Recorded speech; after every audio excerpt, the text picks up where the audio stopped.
हमसे युद्ध करना चाहते हो, कोई बात नहीं, हम भी तुमसे युद्ध करना चाहते हैं। अब विलंब क्यों कर रहे हो, अपना प्रहार प्रारंभ करो। इतना सुनते ही गदा लेकर के हिरण्याक्ष दौड़ करके भगवान पर प्रहार करने के लिए गया। मेरे गोविंद ने हाथ पकड़ करके उसको एक तरफ कर दिया। 1 महीने तक समुद्र के किनारे हिरण्याक्ष और 12 भगवान का युद्ध चल रहा है। कभी हिरण्याक्ष प्रहार कर रहा है, कभी मेरे गोविंद उस प्रहार से बचने का प्रयास करते हैं। अनगिनत प्रहार हिरण्याक्ष ने कर दिए, लेकिन मेरे गोविंद ने अभी तक एक भी प्रहार नहीं किया। और इस बार जैसे ही हिरण्याक्ष प्रहार करने के लिए आया, मेरे गोविंद ने एक जोरदार थप्पड़ मारा, और जैसे ही थप्पड़ मारा, एक ही थप्पड़ में हिरण्याक्ष मर गया। अब देवता स्तुति कर रहे हैं, क्योंकि देवताओं को विश्वास नहीं हो रहा है कि ये मर गया। देवता स्तुति कर रहे हैं और हाथ जोड़ करके कह रहे हैं, महिम प्रतिष्ठा यशमेनु तुल्यम कायानभिष्ठे यश देवताना। भगवान आप तो महान हो सो हो, लेकिन यदि सबसे ज्यादा कोई भाग्यशाली है तो वो है ये हिरण्याक्ष, जिसने आपके हाथों से मृत्यु को प्राप्त किया है। भगवान समझ गए, बोले अभी इनको विश्वास नहीं है कि हिरण्याक्ष मृत्यु को प्राप्त हुआ है। मेरे गोविंद ने एक पाद का प्रहार किया, और जैसे ही पाद का प्रहार किया, हिरण्याक्ष लुढ़कता हुआ दूर जाकर के गिरा। अब तो देवताओं को विश्वास हो गया कि हिरण्याक्ष मारा गया। कीर्तन होने लगा, नृत्य होने लगा।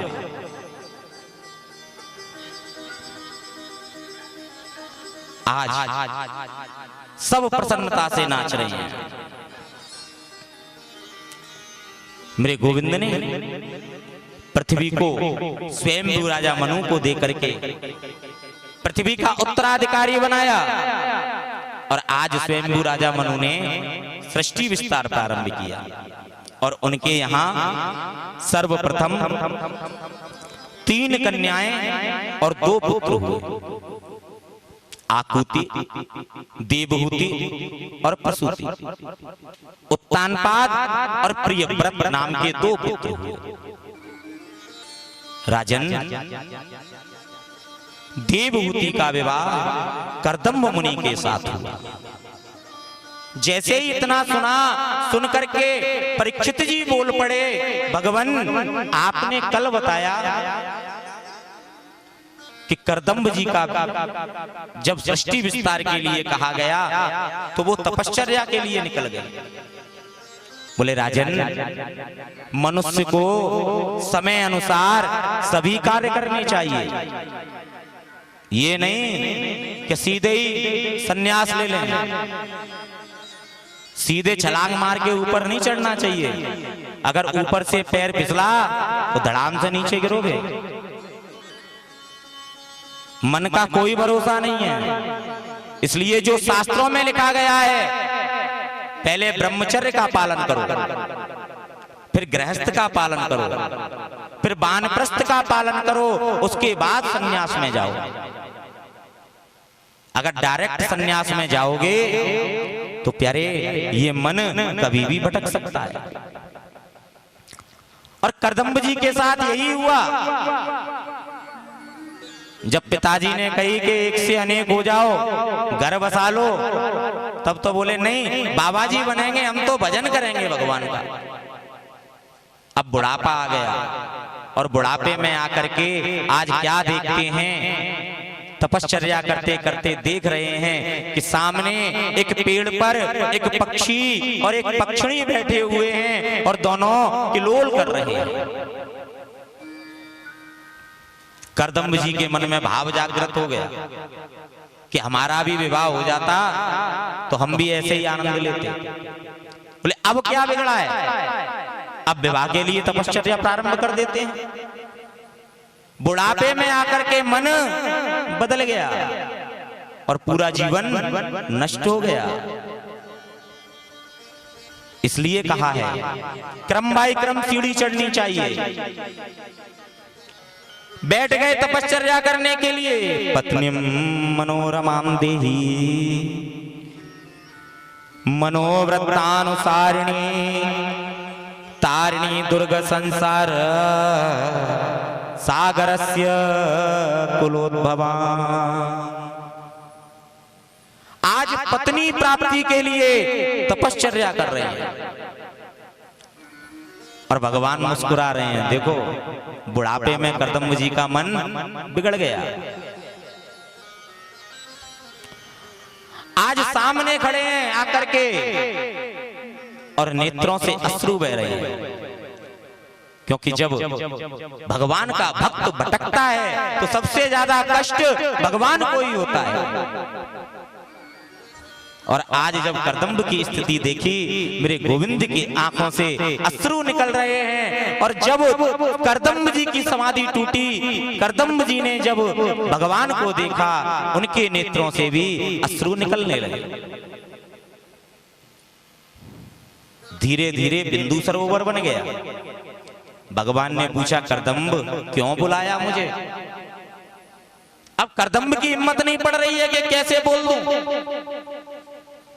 क्योंकि पहले बड़ी मर्यादाएं हुआ करती थी। अब आज के बच्चा तो पूछ के देखो, हाँ जी तुम्हारा विवाह करवाएंगे, कैसी कन्या चाहिए?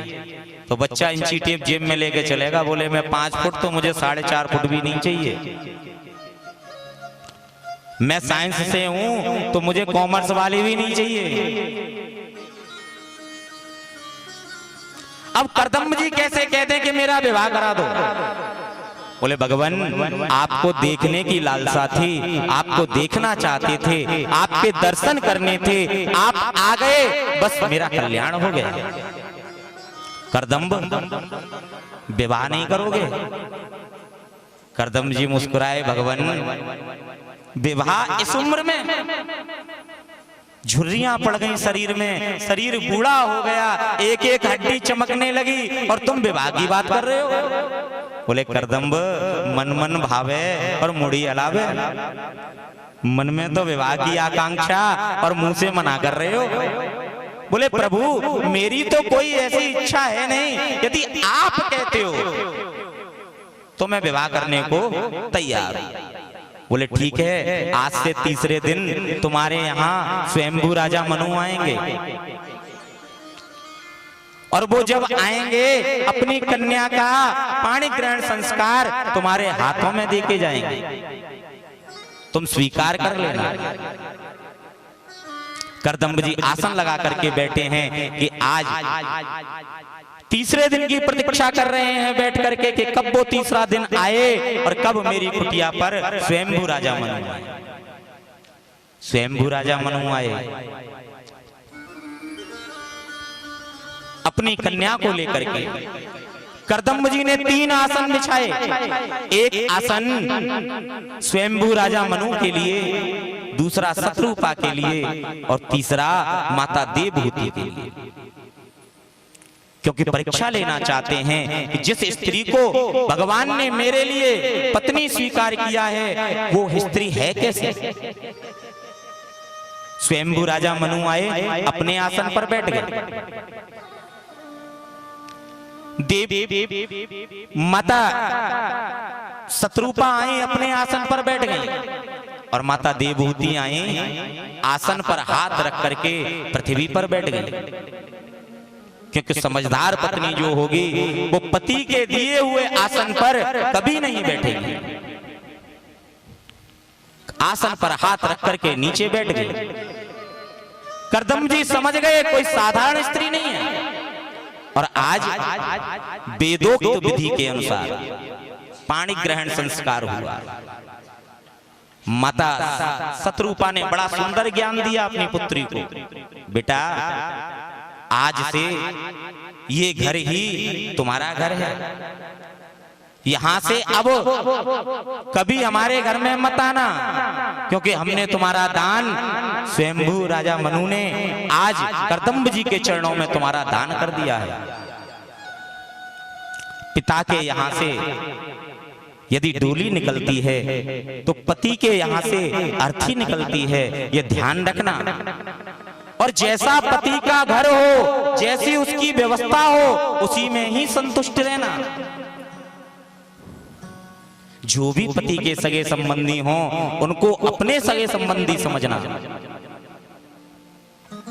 और कभी क्रोध मत करना। और आज की माताएं क्या ज्ञान देती हैं, बेटा अगर सास कछू के ना तो सुना दियो 4 बातें, और ज्यादा कछू के ना तो ले गैस सिलेंडर चूल्हा अलग कर लेना, और घर में एक लड़ाई हो जाए, तुरंत पत्नी ने सूटकेस उठाया मायके, और जो 2-4 दिन पति देव ने फोन नहीं किया या लेने नहीं गए तो कोर्ट में केस। हमारे भारतीय सनातन संस्कृति में पाणी ग्रहण संस्कार तो है, लेकिन अलग होने का कोई प्रावधान नहीं।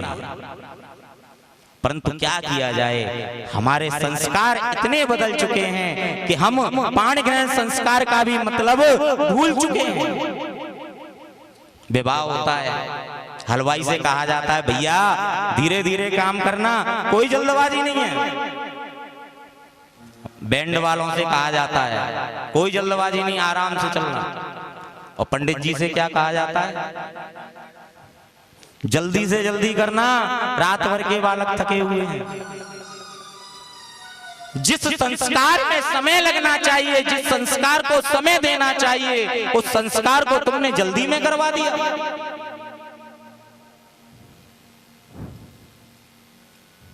सूत जी महाराज कहते हैं, सौनकादि मुनियों बड़ा सुंदर ज्ञान माता देवहूति को दे करके आज शत्रुपा तो चली जाती हैं, और करदम्ब जी माता देवहूति को लेकर के जैसे ही अपनी कुटिया में प्रवेश करते हैं तो क्या देखते हैं, एक सर्प बैठा हुआ है।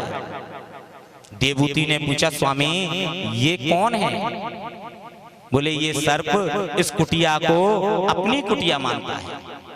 तभी एक चूहा दिखाई दिया। बोले स्वामी ये कौन है? बोले ये चूहा भी इस कुटिया को अपनी कुटिया मानता है। प्रभु आपका आसन कहाँ है? बोले सामने जो आसन लगा हुआ है यही मेरा आसन है, तुम थोड़ी देर बैठो, मैं अपने इष्ट से मिलके आता हूं। और आसन पर बैठ करके ध्यान लगा लिया, और जैसे ही ध्यान लगाया समाधि लग गई 100 वर्ष की। 100 वर्ष बाद आज नेत्र खुले करदम्ब जी के।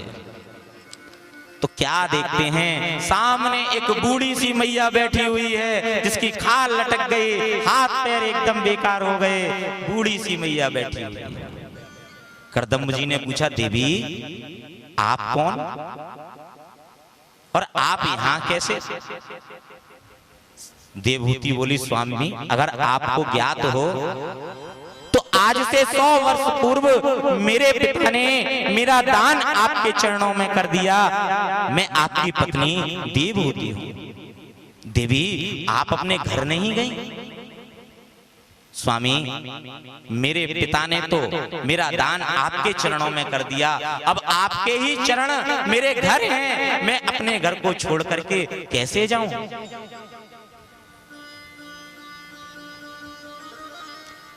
करदम जी समझ गए कोई साधारण स्त्री नहीं है, तुरंत हाथ पकड़ा और बिंदु सरोवर में डुबकी लगाई जहां भगवान के और करदम्ब जी के अश्रु गिरे थे।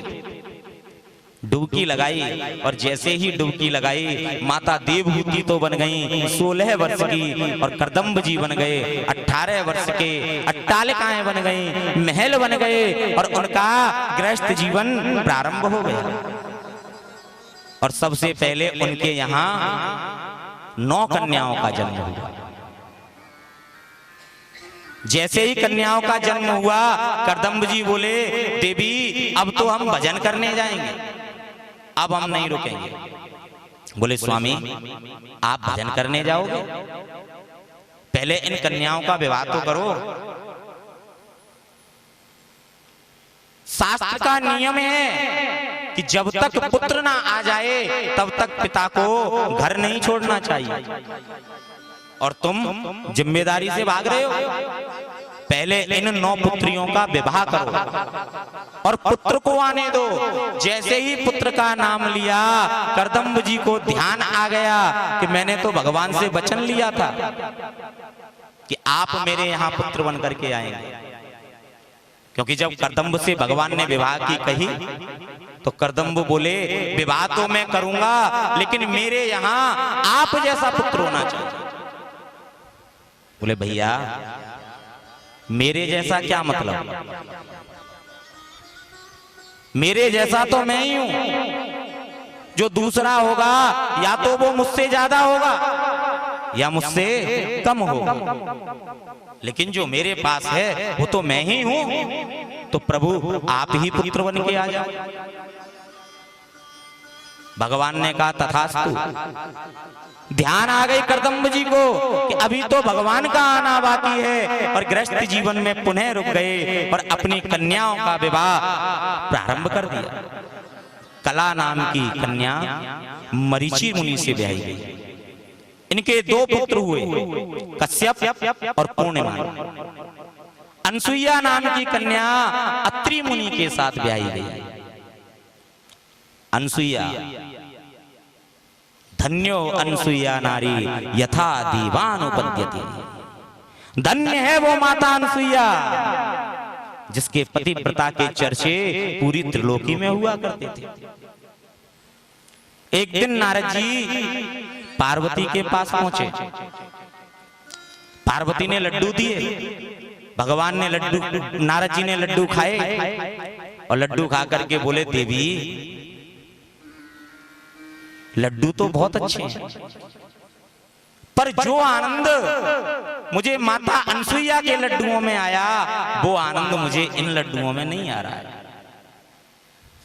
अब स्त्रियों की आदत होती है, एक स्त्री के सामने दूसरे स्त्री की बड़ाई कर दो तो थोड़ी सी बुरी लग जाती है। देख ना सकई नार नार को रूपा, पन्नगार कह सुधा अनूपा। पार्वती माता को थोड़ा सा बुरा लगा। सायकालीन सत्र में शंकर जी आए, बोले बाबा हम आपको घुसने नहीं देंगे, पहले जाओ परीक्षा लेकर के आओ कि मैं पतिव्रता हूं या वो अनसुईया पतिव्रता है। भोलेनाथ घर से बाहर आ गए। यही सरस्वती के पास जाकर के बोले नारद जी, बोले माते जो आनंद अनसुईया के लड्डुओं में आया वो आनंद आपके लड्डुओं में नहीं है। सरस्वती ने ब्रह्मा जी को भेज दिया, बोले परीक्षा लो। लक्ष्मी जी के पास पहुंचे, उन्होंने भी लड्डू खिलाए और यही शब्द माता लक्ष्मी से बोले, जो आनंद अनसुईया के मोदक में आया वो आनंद आपके मोदक में नहीं है। अब तो तीनों देवता मिल गए, आपस में बोले क्यों जी कहां जा रहे हो? बोले अनसुईया के यहाँ परीक्षा लेने। बोले हाँ परीक्षा लेने। अब अनसुईया के यहाँ जा रहे हैं परीक्षा लेने के लिए। सूत जी महाराज कहते हैं सौनकादि मुनियों आज द्वार पर जाकर के बजाया द्वार, संत का भेष बनाया, द्वार को बजाया और माता अनसुईया ने जैसे ही द्वार खोला तीनों को देख करके बोली क्या सेवा करूं आपकी? तीनों देवता बोले माते हमें भूख लग रही है, हम भोजन करना चाहते हैं, हम ऐसा भोजन करना चाहते हैं जैसा अबोध बालक भोजन करता है। अबोध बालक मतलब छोटा सा बालक। अब छोटा सा बालक भोजन थोड़ी करता है, वो तो स्तनपान करता है, दूध पीता है, वो भी मां का। अनसुईया बोली मैं आपको अबोध बालकों वाला भोजन कराऊंगी, पहले आप अबोध तो बन जाओ। आप नहीं बन पाओगे, मुझे पता है। हाथ में जल लिया, अभिमंत्रित किया और छींटे लगाए, तीनों देवता बालक बन गए। उठाया माता अनसुईया ने, पालने में लिटा दिया और झूला झुलाने लगी। एक एक देवता को उठाएं, स्तनपान कराएं और लिटा दें। सायंकालीन सत्र में अत्रि मुनि आए। अत्रि मुनि ने पालना देखा और पालने में बालकों को देखा। देवी ये कौन है? बोले स्वामी ये हमारे बालक हैं। अच्छा 3-3 बालक? बोले हाँ स्वामी ये 3-3 बालक हमारे हैं। अच्छा ये तो अच्छी बात है, चलो आप बालकों के साथ खेलो, मैं अपने इष्ट का भजन करता हूं। धीरे धीरे करके 6 महीना बीत गए और 6 महीने बाद तीनों देवियां फिर इकट्ठी हो गई। क्यों जी तुम्हारे पति लौट के आए? बोले नहीं। तुम्हारे आए? बोले नहीं। आपके? बोले नहीं। नारद जी आए। नारद जी बोले अरे जाओ अपने अपने पतियों को लेकर के आओ।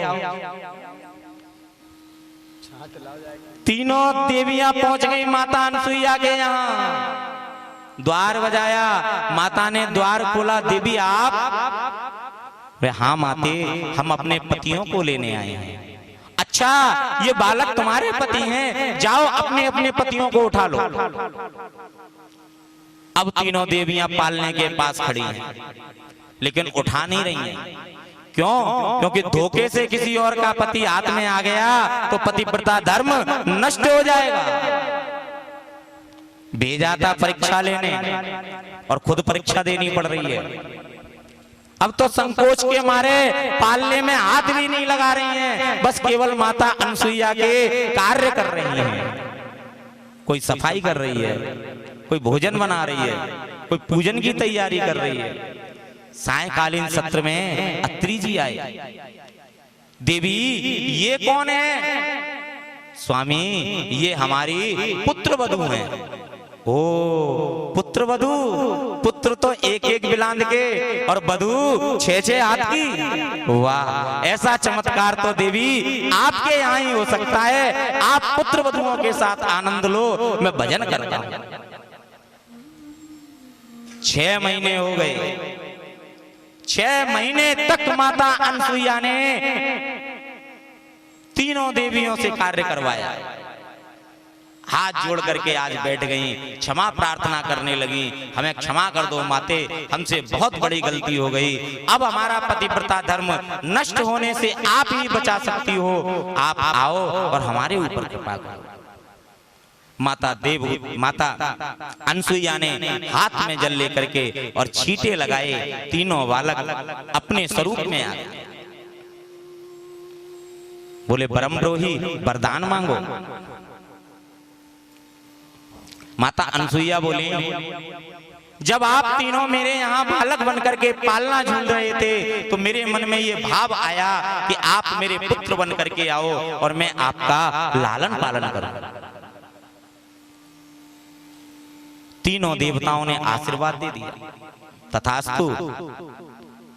और इन्हीं के अंश से, इनके यहाँ भगवान विष्णु के अंश से दत्तात्रेय जी आए, रुद्र के रूप से दुर्वासा मुनि आए और ब्रह्मा के स्वरूप से श्री सोमदेव जी आए, चंद्रदेव जी आए।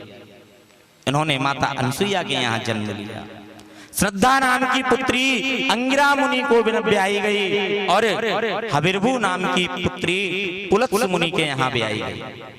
इनके 2 पुत्र हुए, अगस्त जी महाराज और विश्वश्रवा। विश्वश्रवा की 2 पत्नियां थी, केसनी और इडबिड़ा। इडबिड़ा के यक्षपति देवता और कुबेर का जन्म हुआ और केसनी से रावण, कुंभकर्ण और विभीषण का जन्म हुआ। सूत जी महाराज कहते हैं गति नाम की कन्या कुलय मुनि के साथ विवाही गई और प्रिया नाम की कन्या क्रतु मुनि के साथ विवाही गई। ऊर्जा नाम की वशिष्ठ जी के साथ और ख्याति नाम की कन्या भृगु मुनि को ब्याही गई। धीरे धीरे वो समय आया और आज कपिल देव जी का प्रादुर्भाव हुआ और जैसे ही कपिल देव जी आए तुरंत आज करदम्ब जी वन को चले गए। माता देवहूति जानती थी ये कोई साधारण बालक नहीं है, ये स्वयं नारायण का अंश है। एक छोटी सी व्यास गद्दी बनाई गई, उस व्यास गद्दी पर बिठा करके कर्दम्ब जी को आज प्रश्न कर रही है। कपिल जी बोले, माते ये तुम क्या कर रही हो? मैं छोटा सा बालक और आप इतनी बड़ी परम विद्वान, गद्दी पर तो आपको बैठना चाहिए, मुझे नीचे बैठना चाहिए, लेकिन आपने मुझे गद्दी पर बिठा दिया। माता देवहूति कहते हैं, कपिल धन वृद्धा बलर वृद्धा आयु वृद्धा तथैव च ते सर्वेपि ज्ञान वृद्धा किंकिरा शिष्य किंकिरः। कोई धन में बड़ा होता है, कोई बल में बड़ा होता है, कोई आयु में बड़ा होता है, लेकिन सबसे बड़ा वो होता है जो ज्ञान में बड़ा होता है। ध्यान देने वाली बात है।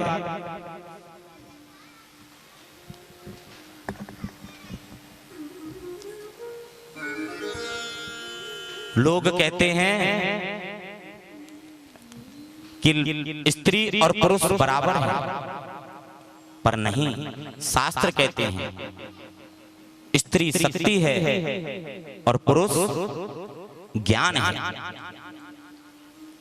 ज्ञान के साथ यदि शक्ति हो तो सुशोभित होती है। सूत जी महाराज कहते हैं, सौनकादि मुनियों, चाहती तो माता देवहूति भी गद्दी लगा करके बैठ सकती थी, क्योंकि उनको भी सभी शास्त्रों का ज्ञान था, लेकिन गद्दी पर बैठने का अधिकार स्त्री का नहीं है। ये भागवत में आया है। पर क्या करें, आज की विडंबना तो ऐसी हो गई है, हमने स्त्री पुरुष को समान कर दिया। स्त्री हमेशा श्रेष्ठ है, क्योंकि यदि स्त्री अपने पतिव्रता धर्म का पालन करती है तो वो कपिल जैसे पुत्र को जन्म दे सकती है, राम जैसे योद्धा को जन्म दे सकती है, परशुराम जैसे योद्धा को जन्म दे सकती है। बस हमें तो केवल अपने पतिव्रता धर्म का पालन करना है। पत्नी का गुरु तो पति होता है।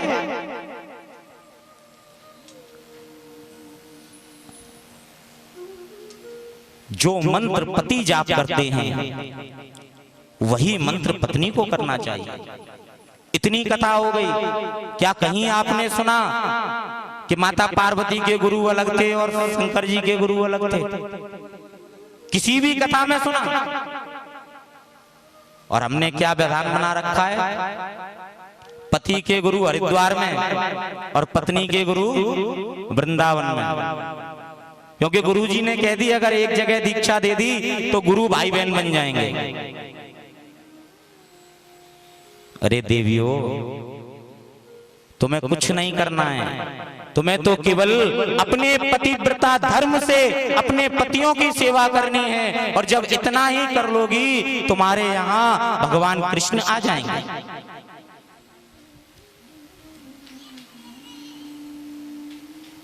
माता देवहूति परम विद्वान है।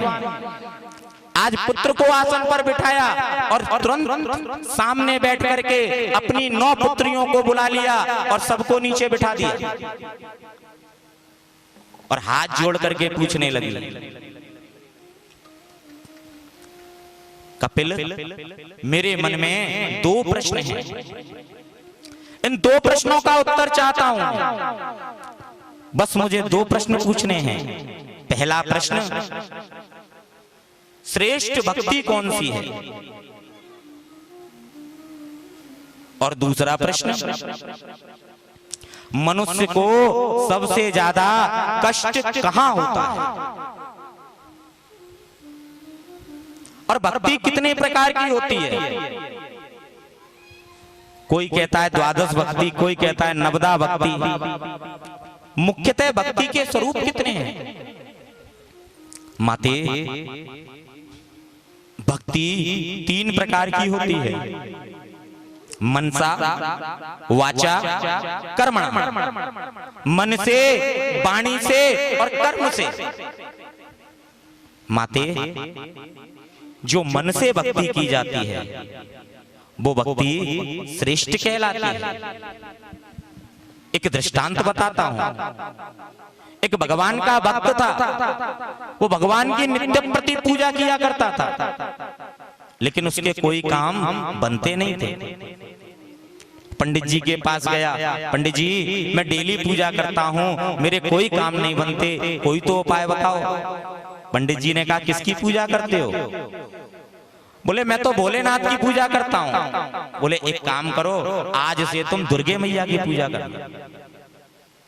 इसने भोलेनाथ की तस्वीर ली, साइड में लगा दी, दुर्गे मैया की पूजा प्रारंभ कर दी। 8 दिन पूजा की। 8 दिन बाद फिर पहुंचा पंडित जी के पास। बोले पंडित जी स्थिति तो वैसी की वैसी ही है, कोई काम नहीं बन रहे। बोले अच्छा तुम एक काम करो, गणेश जी की पूजा करो। घर आए, दुर्गा मैया को उठाया, साइड में रखा और गणेश जी को बिठा दिया। गणेश जी की पूजा प्रारंभ कर दी। 8 दिन गणेश जी की पूजा की, परिणाम जस का तस। फिर पहुंचे, बोले भगवान कोई परिणाम नहीं मिला। बोले अच्छा तो एक काम करो, अब तुम बांके बिहारी की पूजा करो। दौड़ के गए, बाजार से कृष्ण जी की एक तस्वीर ले आए, गणेश जी को उठा करके साइड में रख दिया, कृष्ण भगवान को लगा दिया। भगवान श्री कृष्ण की पूजा करने लगे। पूजा करते करते कई दिन व्यतीत हो गए, स्थिति जस की तस। फिर पहुंचे, बोले पंडित जी महाराज काम नहीं बन रहे। बोले तो एक काम करो, अब तुम हनुमान जी की पूजा करो। भक्त बाजार गया, हनुमान जी की तस्वीर ले आया। उसने देखा इधर शंकर जी, इधर दुर्गा मैया, गणेश जी, श्री कृष्ण को कहां लगाऊं? ऊपर जगह थी, ऊपर लटका दिया और नीचे हनुमान जी स्थापित कर दिए। दीपक जलाया, धूप बत्ती जलाई, सामने रख दी। अब धूप बत्ती का धुआं ऊपर की ओर जा रहा था और ऊपर जाकर के भगवान श्री कृष्ण की तस्वीर से टकराए और 2 भागों में बट गए। भक्त बैठा बैठा देख रहा था। देखते देखते देखते देखते बहुत देर हो गई। उसने क्या किया, खड़ा हुआ, रुई निकाली और 2 गोली बनाई और भगवान श्री कृष्ण की नाक में चिपका दी और जोर से बोला, जब तुम्हें धूप बत्ती लगा रहा था तब तो तुम सुगंध ले नहीं रहे थे, और आज जब हनुमान जी को लगा रहा हूं इसकी सुगंध तुम ले रहे हो। जैसे ही इतना कहा, मेरे गोविंद प्रकट हो गए। ब्रह्मरोही वरदान मांगो। भक्त बोला इतने दिन तुम्हारी पूजा की, तब क्यों नहीं आए? और आज जब हनुमान जी की पूजा कर रहा हूं तुम सामने खड़े हो गए। बोले भैया अब तक तेरे मन में ये भाव नहीं था कि तेरी धूप बत्ती की सुगंध मैं ले रहा हूं। आज तेरे मन में ये भाव जागृत हो गया कि तेरी धूप बत्ती की सुगंध मैं ग्रहण कर रहा हूं, तो मुझे तो सामने आना ही पड़ेगा। कहने का भाव, कितना भी कीर्तन करो, कितना भी नाम जाप करो, कितना भी पूजा करो, कितना भी भजन करो, जब तक मन नहीं लगेगा तब तक सब व्यर्थ है। मन की तरंग मार ले, बस हो गया भजन। हाँ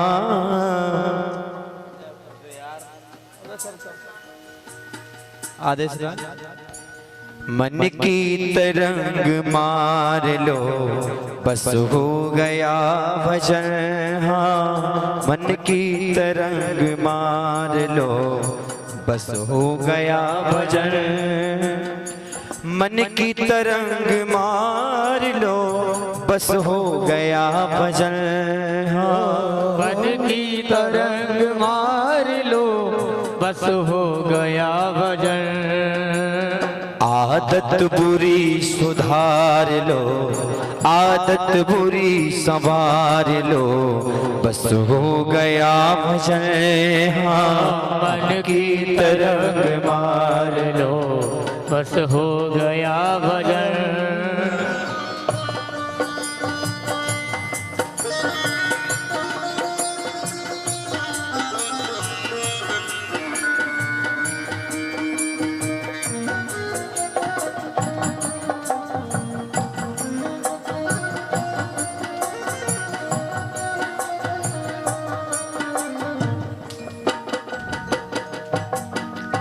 आए हो तुम कहाँ से, जाओगे तुम कहाँ। आए हो तुम कहाँ से, जाओगे तुम कहाँ। आए हो तुम कहाँ से, जाओगे तुम कहाँ। आए हो तुम कहाँ से, जाओगे तुम कहाँ।